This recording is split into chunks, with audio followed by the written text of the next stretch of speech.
আসসালামু আলাইকুম। Dream house আন্তর্জাতিক সংবাদে আপনাকে স্বাগত।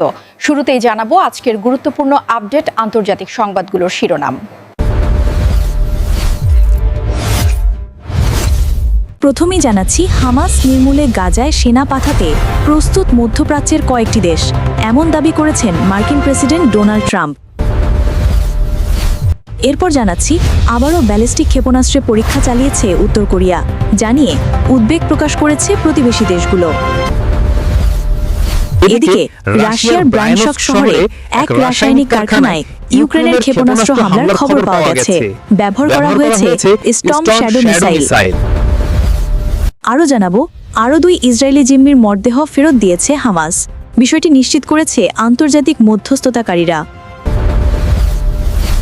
এবং সবশেষে জানাচ্ছি, কৌশলগত সহযোগিতায় একজোট হয়েছে মধ্যপ্রাচ্যের 2 প্রভাবশালী মুসলিম দেশ, যা আঞ্চলিক রাজনীতিতে নতুন ভারসাম্য তৈরি করতে পারে। এই ছিল আজকের আলোচিত শিরোনামগুলো। এখন বিস্তারিত সংবাদে আসছি। তবে তার আগে অনুরোধ রইল, প্রতিদিনের আপডেট সংবাদগুলো সবার আগে পেতে ভিডিওতে একটি লাইক দিয়ে চ্যানেলটি সাবস্ক্রাইব করে কমেন্টে জানিয়ে দিন আপনি কোন জায়গা বা কোন দেশ থেকে আমাদের এই সংবাদটি দেখছেন। হামাস নির্মূলে গাজায় সেনা পাঠাতে প্রস্তুত মধ্যপ্রাচ্যের কয়েকটি দেশ, দাবি ট্রাম্পের। হামাসকে নির্মূল করতে গাজায় সেনা পাঠাতে প্রস্তুত মধ্যপ্রাচ্যের বেশ কয়েকটি দেশ বলে দাবি করেছেন মার্কিন প্রেসিডেন্ট ডোনাল্ড ট্রাম্প। সামাজিক যোগাযোগ মাধ্যম ট্রুথ সোশ্যালে দেয়া এক পোস্টে এমন দাবি করেন তিনি। হামাসকে হুঁশিয়ারি দিয়ে বলেন, এখন পর্যন্ত ধৈর্য ধারণ করে আছেন তিনি।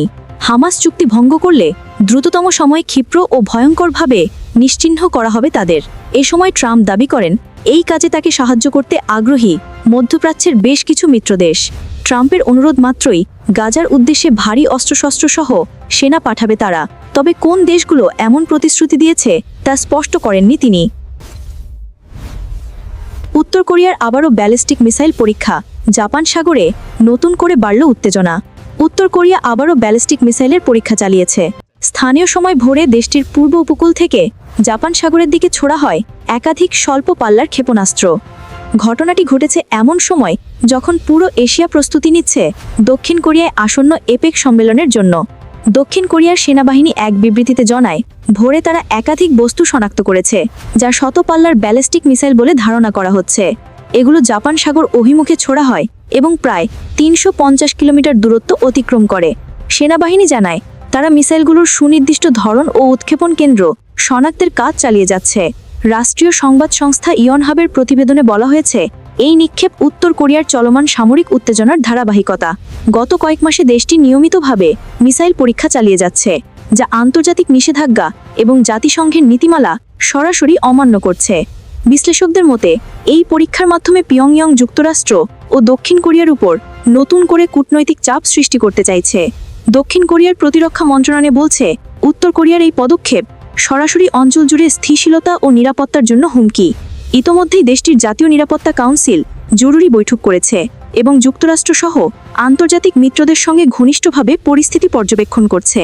উল্লেখ্য, মাত্র 1 সপ্তাহ পরেই দক্ষিণ কোরিয়া শুরু হতে যাচ্ছে এপেক সম্মেলন, যেখানে অংশ নেবেন ডোনাল্ড ট্রাম্প, শি জিনপিং সহ বিশ্বের গুরুত্বপূর্ণ রাষ্ট্রনেতারা। এই গুরুত্বপূর্ণ আয়োজনের ঠিক আগে পিয়ংইয়ংয়ের এমন মিসাইল পরীক্ষা বিশ্লেষকদের মতে রাজনৈতিক বার্তা বহনকারী পদক্ষেপ। এর আগে চলতি বছরের মে মাসে উত্তর কোরিয়া ব্যালিস্টিক ও ক্রুজ মিসাইলের পরীক্ষা চালায়, আর অক্টোবরের শুরুতে রাজধানী পিয়ংইয়ংয়ে অনুষ্ঠিত এক বিশাল সামরিক কুচকাওয়াজে দেশটি উন্মোচন করে নতুন দূরপাল্লার হুয়াসং কিরি আন্তঃমহাদেশীয় ব্যালিস্টিক ক্ষেপণাস্ত্র, যা যুক্তরাষ্ট্রের মূল ভূখণ্ডে হামলার সক্ষমতা রাখে বলে দাবি করা হয়।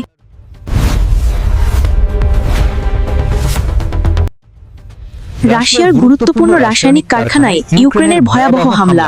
স্টর্ম শ্যাডো ক্ষেপণাস্ত্রে কেঁপে উঠল ব্রায়ানস্ক শহর। ইউক্রেন এবার সরাসরি আঘাত এনেছে রাশিয়ার অভ্যন্তরে। ব্রিটেন নির্মিত দূরপাল্লা স্ট্রং ক্রুজ ক্ষেপণাস্ত্র ব্যবহার করে দেশটির একটি গুরুত্বপূর্ণ রাসায়নিক কারখানায় হামলা চালিয়েছে কিয়েভ। ইউক্রেনীয় সেনাবাহিনী একে অত্যন্ত সফল সামরিক অভিযান বলে ঘোষণা দিয়েছে, যদিও রাশিয়া এখনও আনুষ্ঠানিক প্রতিক্রিয়া জানায়নি। ইউক্রেনীয় সেনা সদর দপ্তর জানিয়েছে, এই হামলাটি রুশ বিমান প্রতিরক্ষা ব্যবস্থাকে সম্পূর্ণভাবে ভেদ করে সফলভাবে লক্ষ্যবস্তুতে আঘাত হানে। এটি ছিল একটি বৃহৎ পরিসরের যৌথ ক্ষেপণাস্ত্র ও বিমান অভিযান, যার প্রধান লক্ষ্য ছিল রাশিয়ার ব্রায়ানস্ক কেমিক্যাল প্লান্ট, একটি অত্যন্ত গুরুত্বপূর্ণ সামরিক শিল্প কেন্দ্র। ইউক্রেনের দাবি, এখানেই গান পাউডার, বিস্ফোরক এবং রকেট জ্বালানির কাঁচামাল তৈরি করা হয়, যা রুশ সেনাবাহিনী ইউক্রেনের ভূখণ্ডে হামলার জন্য ব্যবহার করে। এই হামলার খবরটি প্রথমে প্রকাশ করে বিবিসি নিউজ, যাদের প্রতিবেদনে বলা হয়েছে রাশিয়ার এই কারখানায় বিস্ফোরণের পর এলাকা জুড়ে আগুন ছড়িয়ে পড়ে এবং ব্যাপক ক্ষয়ক্ষতি হয়। স্থানীয় রুশ শাসন ঘটনাস্থলে উদ্ধার অভিযান শুরু করেছে, যদিও ক্ষয়ক্ষতির প্রকৃত পরিমাণ এখনো জানা যায়নি। ইউক্রেনের প্রতিরক্ষা মন্ত্রণালয়ের পক্ষ থেকে বলা হয়েছে, আমরা যুদ্ধের নিয়ম মানছি, তবে যারা আমাদের ধ্বংস করতে চায় তাদের সক্ষমতাকে ধ্বংস করাও আমাদের নৈতিক দায়িত্ব। রাশিয়া অবশ্য বহুবার পশ্চিমা দেশগুলোকে হুঁশিয়ারি দিয়ে বলেছে ইউক্রেনকে যেন এমন দূরপাল্লার অস্ত্র না দেওয়া হয় যা রাশিয়ার অভ্যন্তরে আঘাত হানতে পারে। তবে ইউক্রেনের যুক্তি, যে স্থাপনাগুলো মস্কোর যুদ্ধের জ্বালানি সরবরাহ করে সেগুলোই আমাদের প্রতিরক্ষার বৈধ লক্ষ্যমাত্রা। এই হামলার কয়েক ঘন্টা পূর্বেই জাপান সাগরে পরীক্ষামূলকভাবে নিক্ষেপ করা হয় একাধিক ক্ষেপণাস্ত্র বলে মনে করা হচ্ছে।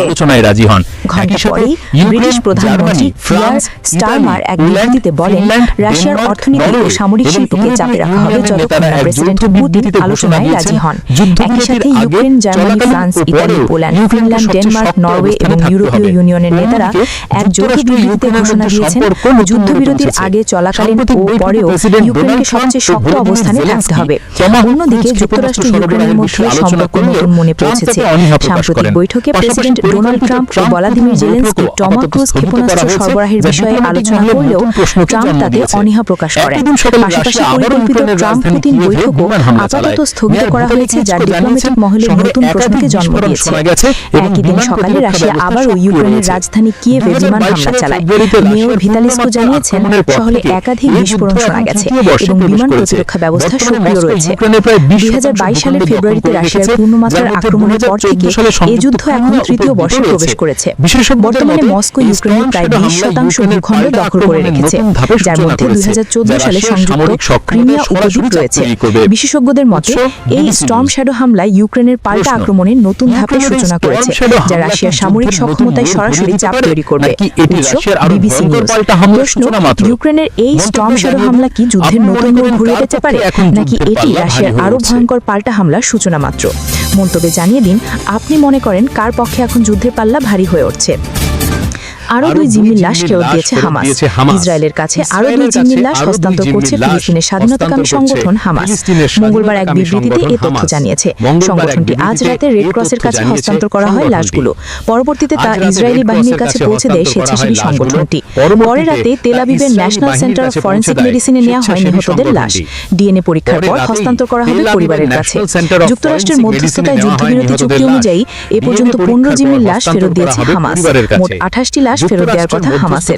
এখনো খোঁজ নেই নিহত 13 জনের। অনেকেই ধ্বংসস্তূপের মধ্যে আটকা পড়ে আছে বলে জানিয়েছে হামাস। প্রয়োজনীয় সরঞ্জামের অভাবে উদ্ধার কাজ ব্যাহত হচ্ছে বলে দাবি ফিলিস্তিনি স্বাধীনতাকামীদের। আল জাজিরা সূত্র মতে যুদ্ধবিরতি ভেঙে গত রোববার গাজায় ব্যাপক হামলা চালায় ইসরায়েলি সেনারা। এতে ওই দিনই 45 জনের মৃত্যু হয়। সারাদিন হামলার পর রাতের দিকে আবারও যুদ্ধবিরতি কার্যকরের ঘোষণা দেয় ইসরায়েল। উল্লেখ্য, যুদ্ধবিরতি কার্যকর হওয়ার পর ইসরায়েলি বাহিনী এখন পর্যন্ত 97টি ফিলিস্তিনিকে হত্যা করেছে। একজোট হল মধ্যপ্রাচ্যের 2 মুসলিম শক্তিধর দেশ। মধ্যপ্রাচ্যের ভূ রাজনীতি আবারও নতুন দিকে মোড় নিচ্ছে। এক সময়কার 2 রক্তক্ষয়ী প্রতিদ্বন্দ্বী ইরান ও ইরাক এখন এক কৌশলগত জোটে আবদ্ধ। তেহরান ও বাগদাদ একসঙ্গে ঘোষণা দিয়েছে তারা এখন থেকে আঞ্চলিক স্থিতিশীলতা, পারস্পরিক নিরাপত্তা নিশ্চিত করতে যৌথভাবে কাজ করবে। এই জোট শুধু মুসলিম বিশ্বের জন্যই নয়, বরং গোটা মধ্যপ্রাচ্যের ভারসাম্যে বড় প্রভাব ফেলতে পারে বলে মনে করছেন বিশ্লেষকরা। ইরাকের পক্ষ থেকে সোমবার স্পষ্টভাবে জানানো হয়েছে তাদের ভূমি বা আকাশসীমা কখনো কোনো বিদেশি শক্তি, বিশেষত ইসরায়েল বা যুক্তরাষ্ট্রের মিত্রবাহিনী ব্যবহার করতে পারবে না ইরান বা অন্য কোনো প্রতিবেশী দেশের বিরুদ্ধে হামলার জন্য।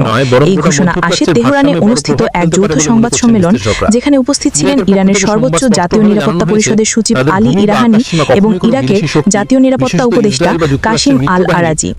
সংবাদ সংস্থা আল জাজিরার প্রতিবেদনে বলা হয়েছে, আল আরাজি বলেন, ইরান বা অন্য কোনো প্রতিবেশী দেশের বিরুদ্ধে কোনোভাবে ইরাকের আকাশসীমা বা ভূখণ্ড ব্যবহারের অনুমতি দেওয়া হবে না। আমরা তেহরানের সঙ্গে স্বাক্ষরিত নিরাপত্তা চুক্তির প্রতি সম্পূর্ণভাবে প্রতিশ্রুতিবদ্ধ। এই মন্তব্যের মধ্য দিয়ে পরিষ্কার হয় ইরান ইরাকের সামরিক ও গোয়েন্দা সহযোগিতা এখন অনেক গভীর পর্যায়ে পৌঁছেছে। উভয় দেশই বর্তমানে যুক্তরাষ্ট্রের নিষেধাজ্ঞা ও ইসরায়েলি হুমকির মুখে নিজেদের আঞ্চলিক অবস্থান পুনর্গঠন করছে। চলতি বছরের জুনে ইসরায়েল ইরানের রাজধানী তেহরানের সামরিক ও পরমাণু স্থাপনায় হামলা চালায়, যেখানে কয়েকজন শীর্ষ বিজ্ঞানী ও সেনা কর্মকর্তা নিহত হন। সেই সময় ইরাক জাতিসংঘে অভিযোগ দাখিল করে জানায় ঘোষণায় ইসরায়েল ইরাকের আকাশসীমা ব্যবহার করে ইরানের ভেতরে এই হামলা চালিয়েছে। বাগদাদ সেই সময় স্পষ্ট জানিয়ে দেয় তারা ভবিষ্যতে এমন কোনো ঘটনার পুনরাবৃত্তি ঘটতে দেবে না। লারিজানি সংবাদ সম্মেলনে বলেন, আমরা ইরাকের সঙ্গে অর্থনৈতিক ও নিরাপত্তা উভয় ক্ষেত্রে পারস্পরিক সহযোগিতা জোরদার করতে চাই। দুই দেশের অর্থনীতি যদি স্থিতিশীল হয় তাহলে অঞ্চলের নিরাপত্তাও শক্ত হবে। বিশ্লেষকরা বলছেন, ইরাকের এই অবস্থান কেবল কূটনৈতিক সৌজন্য নয়, এটি মধ্যপ্রাচ্যের নতুন আঞ্চলিক শক্তির ভারসাম্যের সুযোগ। ইরাক এখন স্পষ্টভাবে ইরানের পাশে অবস্থান নিচ্ছে, যা যুক্তরাষ্ট্র, ইসরায়েল এবং সৌদি আরবের নীতির সঙ্গে সরাসরি সাংঘর্ষিক। এদিকে যুক্তরাষ্ট্র এখনও ইরাকে প্রায় 5200 সেনা মোতায়েন করে রেখেছে, যাদের উপস্থিতি ইরান ও তার মিত্রগোষ্ঠীগুলোর জন্য দীর্ঘদিন ধরে উদ্বেগের বিষয়। বাগদাদের নতুন নীতির ফলে ভবিষ্যতে মার্কিন প্রভাব আরও সীমিত হতে পারে বলে ধারণা বিশ্লেষকদের। ইরানের পররাষ্ট্রনীতি বিশেষজ্ঞরা মনে করছেন, এই ঘোষণার মাধ্যমে তেহরান তার প্রতিবেশী ইরাকের সঙ্গে একটি দীর্ঘমেয়াদী নিরাপত্তা অর্থনৈতিক অংশীদারিত্ব গড়ে তুলতে চাইছে, যা মধ্যপ্রাচ্যে ওয়েস্টিমো শক্তির প্রভাব কমিয়ে আনবে। সূত্র আল জাজিরা নিউজ। শেষ পর্যন্ত প্রশ্ন থেকেই যায়, ইরান ও ইরাকের এই নতুন নিরাপত্তা জোট কি সত্যি আঞ্চলিক স্থিতিশীলতা আনবে, নাকি মধ্যপ্রাচ্যে আরেকটি বড় শক্তি বিভাজনের সূচনা করবে?